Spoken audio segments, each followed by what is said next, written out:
Now, in this page, or on this page, which is section 2, chapter 4, page 4, the eight trigrams of the I-Ching, which we talk about the I-Ching the next page, is how did this 8 or the trigram or the hexagram will come about. Now, you can see that the Tao, which is 1, beginning, number 1, was divided into a yin and yang.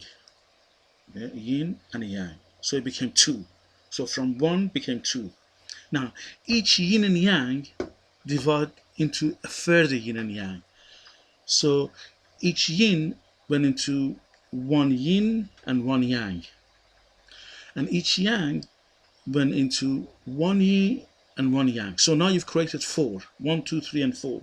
So it went from 1 to 2 to 4. Now, each of those yin and yang, which let's represent it with the red arrow, divided into a yin and yang.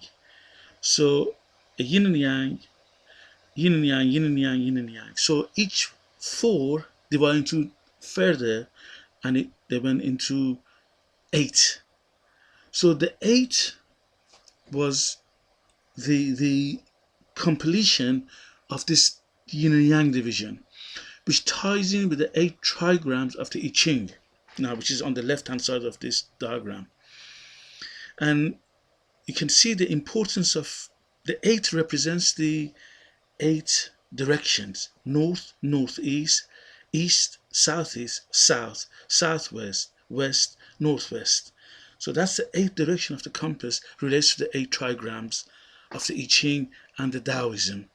And also remember that the computer is a binary code. Binary means dual, 2, 1 yin yang. And that yin yang has divided into 8.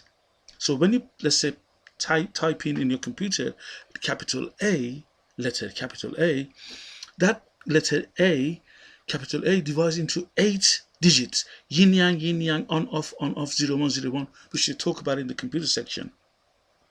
So 8 is a very, very, very important number.